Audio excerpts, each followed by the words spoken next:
want a job done around here, you've got to do it yourself. Whilst that did smell like a spring breeze, it did chafe a turd. Think I'd better go carb-free when we get back to old Blighty. Now, let's see.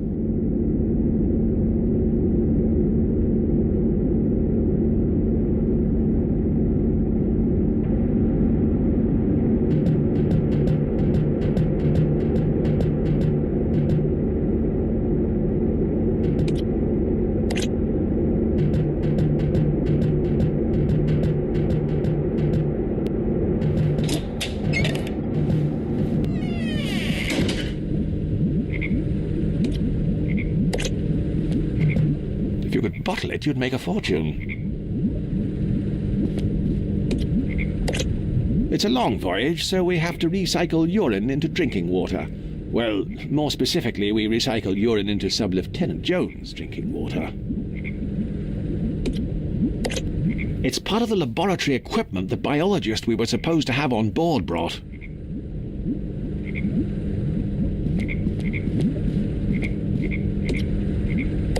There's no place like home.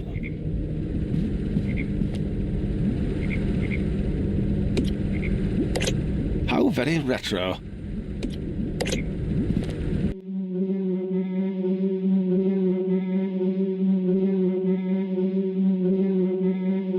It isn't great for the environment. Replacement ribbons are a real biohazard. The box is sealed shut. Why, it would be impossible to determine the fate of any biological life form inside. Property of Irvin Schrödinger.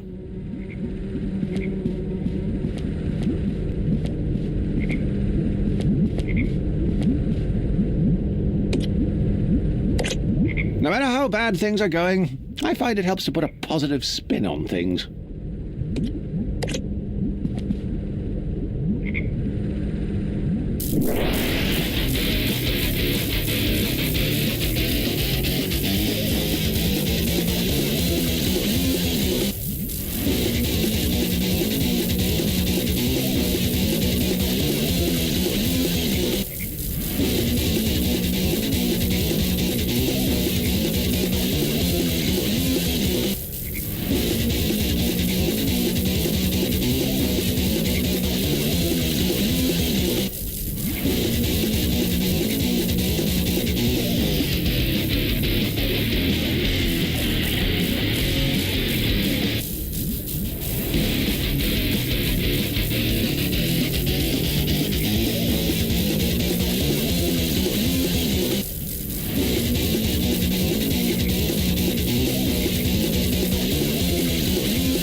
It has a warmth that you simply don't get with digital, especially if you burn the sleeve as well. It's a pedal-powered vintage gramophone.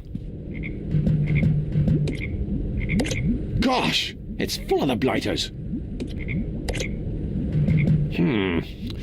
It doesn't appear to be working.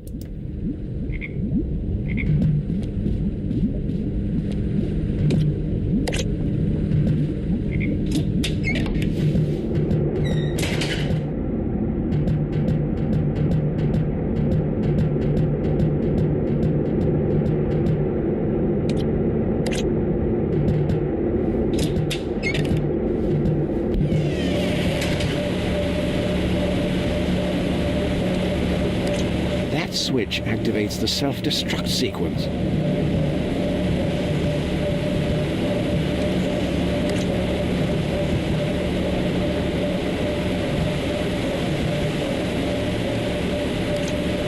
I'm fairly certain this is in breach of a myriad of health and safety regulations.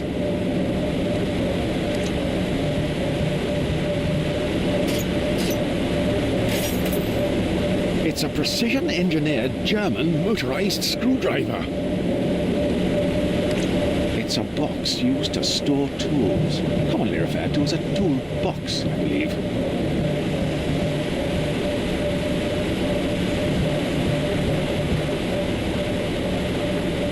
deserved thanks to the tireless efforts of hipsters from all corners of Shoreditch.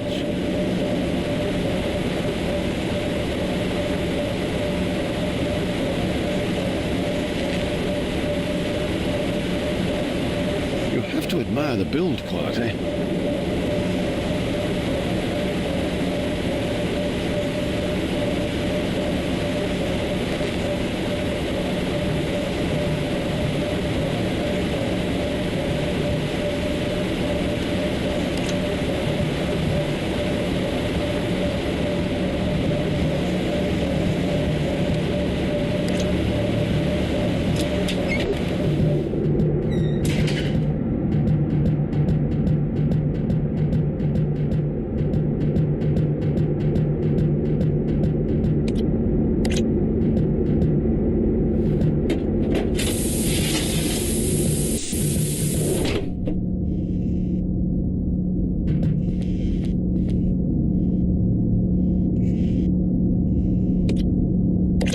Genuine British compressed air.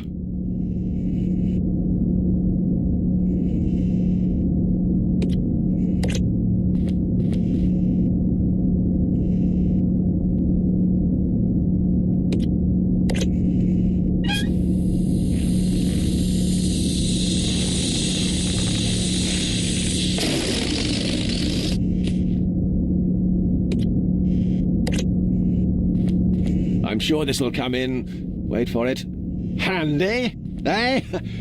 Yes.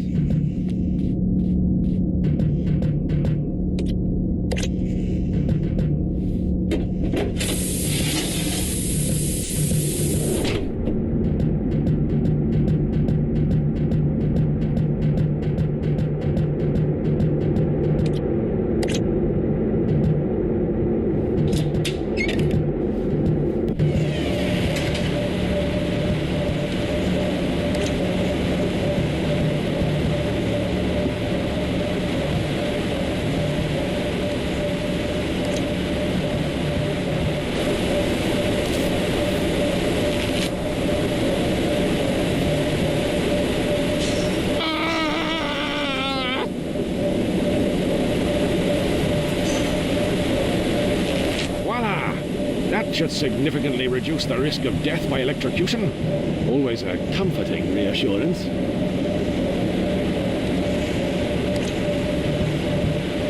This should do the trick.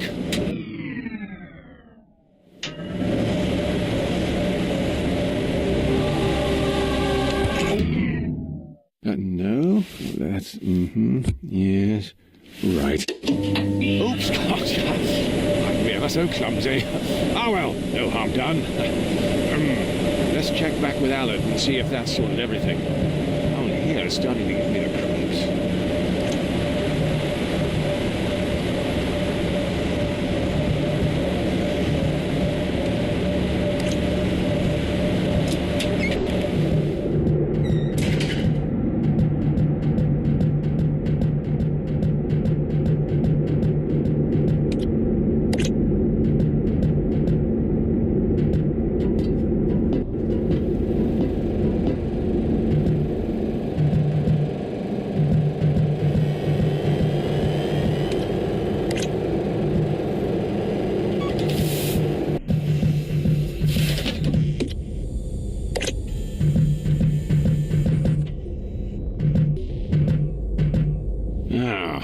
I see Allard's activated the autopilot and skived off.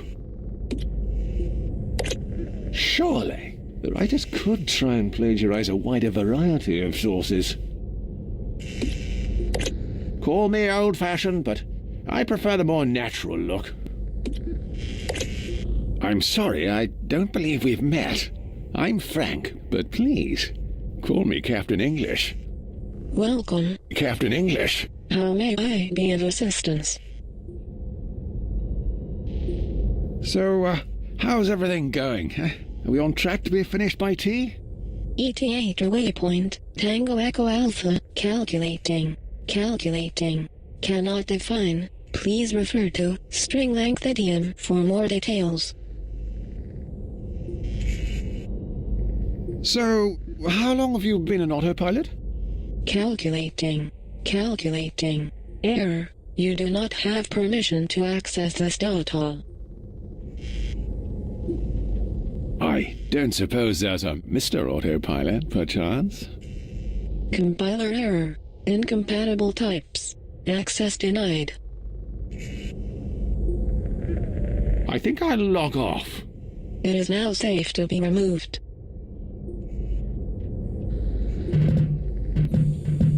I see the autopilot's working, unlike Sub-Lieutenant Jones.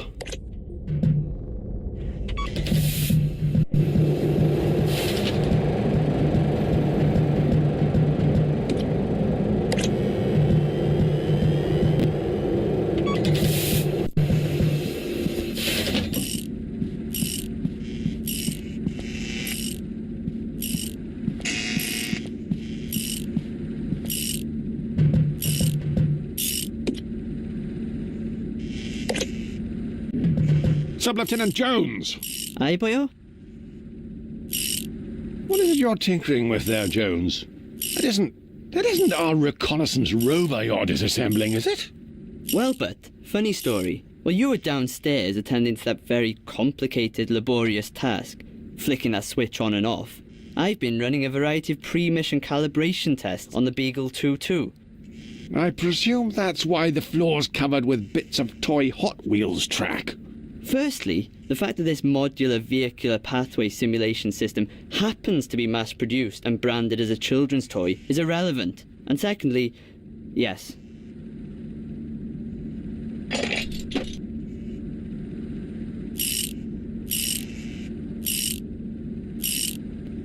That's all well and good, Sub-Lieutenant Jones. However, if I recall correctly, we were specifically advised that the Beagle 2-2 tended to function significantly better when its complicated array of electronics and mechanical components were positioned inside its aluminium housing.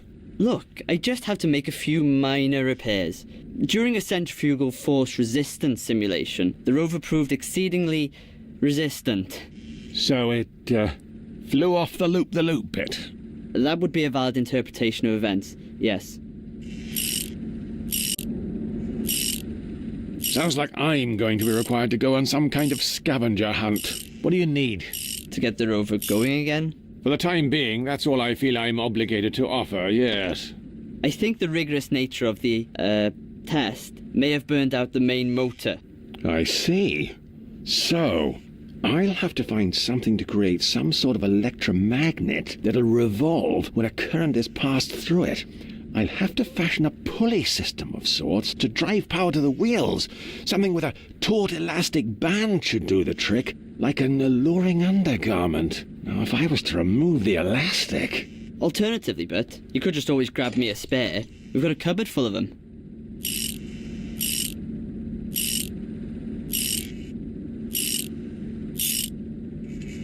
Who's driving the boat? Nobody. We're tied. I turned the autopilot on. She was only installed a week ago and already her standards are slipping.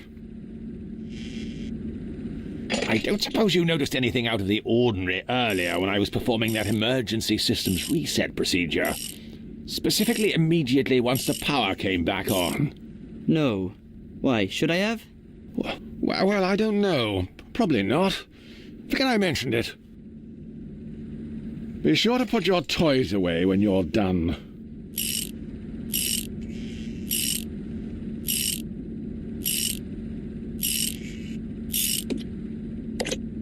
I don't suppose you'd have any use for this premium German motorized screwdriver. Ah, cheers, Bert. Sub-Lieutenant Jones, what are you doing? Relax, Bert. Relax. Do you have any idea how expensive parts and servicing are for that thing? Look, I have an idea. I'm sorry, I presumed that was the motor I could smell burning.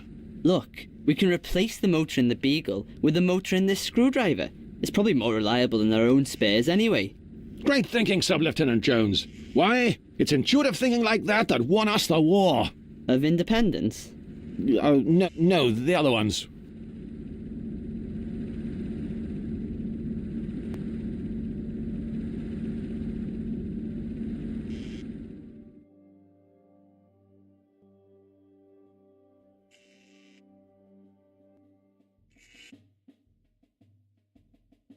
For the last time, the left stick moves it forward and back. The right stick turns it left and right. By Jove, it works! In 600,000 yards, your destination will be on the right. You've reached your destination. Sub-Lieutenant Jones, we've arrived! The new world! Quickly, break open a container of property of ER2 flags and prepare a landing party! As much as I'd love to jump onto the surface and soak up the radioactive atmosphere of this uncharted, most likely fatally hazardous planet, I think it may be an idea to send the Beagle 2-2 down first, just to get a feel for the place. I considered your suggestion, Sub-Lieutenant Jones, and have made the executive decision to send the Beagle 2-2 down for a quick recce, prior to making our own triumphant descent. The extra time will allow us to properly consider which 19th century member of the aristocracy to name this place after. Launching probe.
What the devil? Sub-Lieutenant Jones, quickly! We've been outmaneuvered! Someone's got here before us! We need to find out who that jolly well is and eject them from Her Majesty's new world post-haste. Set us down!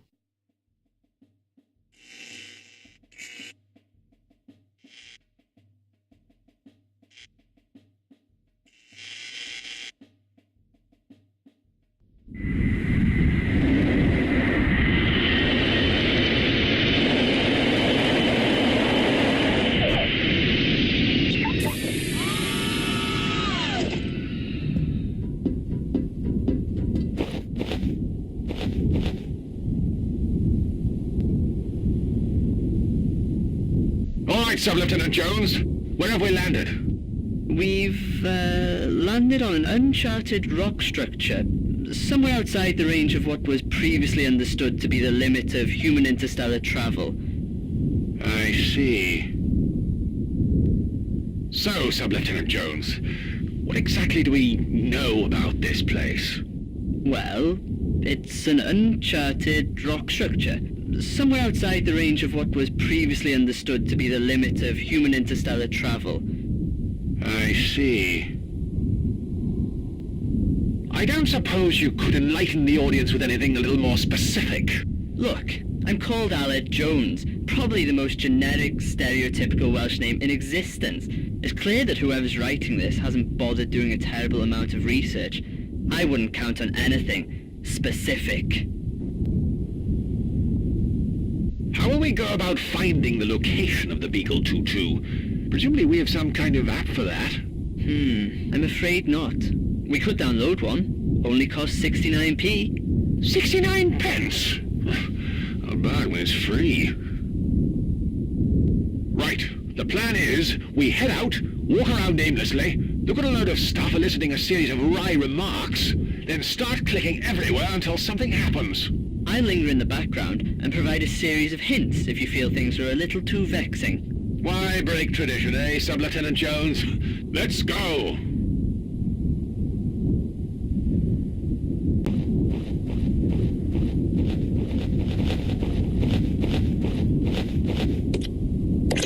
It's a rock!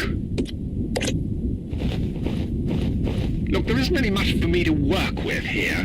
Humorously, I mean. Obviously, if I was a stonemason, there'd be loads to work with.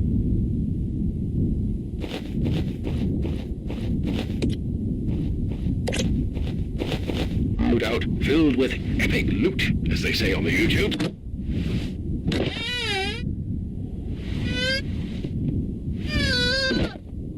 Ah, cheers, Butt.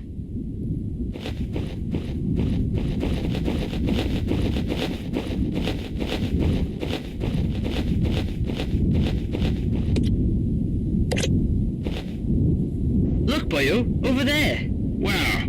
By that rock. Would it trouble you immensely to use another point of reference, Sub-Lieutenant Jones? Fine, boyo. By that gorilla. Good grief!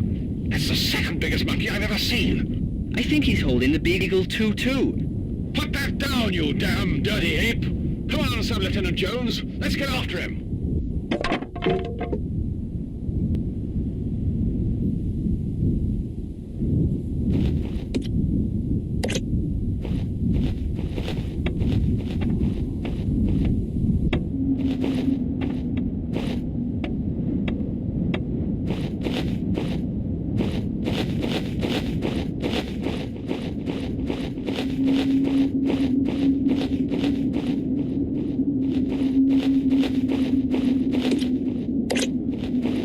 It's another rock.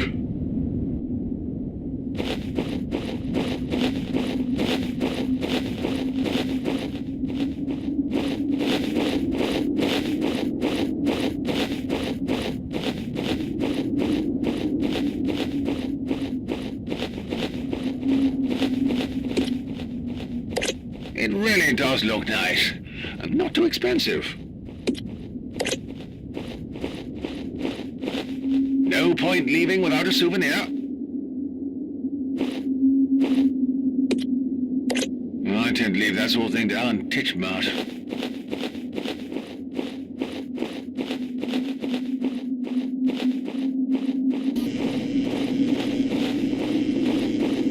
Not so fast, you English mongrels. What do we have here, Pierre? Ouais, I see. Well, it would appear that you are too late, monsieur. English. Captain Frank Lee English. I'd just like to clarify that I'm not actually English. I'm Welsh. Monsieur English and Monsieur Welsh. It would appear that you have been too late. Mon subordinate Pierre and moi have beaten you and your queen to this rich, fertile, nouveau world. It's a bit rocky. Little bit rocky, ouais, a petit landscaping required. But soon, the ground you are defecating with your presence will be the location of my vast winery, growing the sweetest French crepes the world has ever tasted. And everyone will eat crepes, wear berets, carry baguettes, ride bicyclettes, and all the other things we French like to do. You're insane. Am I?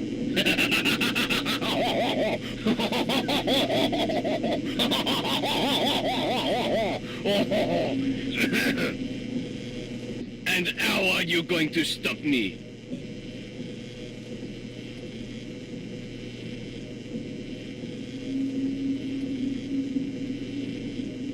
By the power of Grayskull, I have the power! Oh, mon Dieu, I can't believe you actually said that. Honestly, I imagine this standoff will be resolved through the completion of some sort of moderately juvenile, yet entertaining puzzle. How can you be so sure? Well, it's got us this far. I fear you underestimate the extent to which a conceited self-confidence, fueled by national historical achievements, can profit one in such circumstances. Ha! We've been perfecting this same method for centuries. You'll have to do better than that. We intend to ridicule you into submission, exhausting an extensive list of social stereotypes conceived through years of suspicion and ignorance. Then what? Are you going to celebrate with a petit crumpet? Eh? Wash down with a cup of tea? Expose your crooked teeth while you laugh regaling this tale with your unsatisfied wives? Ha! Je can play that game, Monsieur English. Well, we could... Look! A three-headed monkey! Where? Quick, Sub-Lieutenant Jones, run! Oh, merde! How did I fall for that? Wait, you're right. I am too trusting. Pardonnez-moi, I'm a sucker for the blue eyes. What now, boyo? Well, before we can legitimately lay claim to this new world, we need to remove their flag and hoist ours in its place. Why? Didn't they teach you history at school, Sub-Lieutenant Jones? That's just how these things work.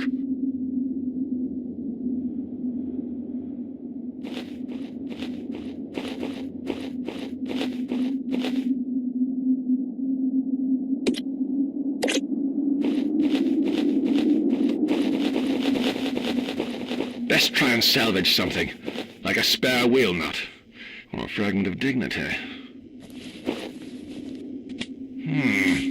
Before its untimely passing, the Beagle 2-2 appears to have discovered a rock. Well, it's not quite Tutankhamun's tomb, but right now I'll take what I can get. Well, this is embarrassing. Again.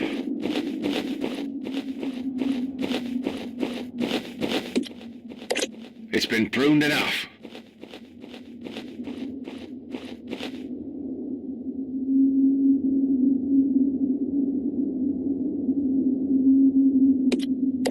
I can't use these two together.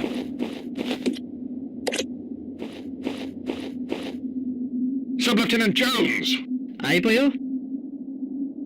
So, any groundbreaking ideas? Are you still talking about rocks?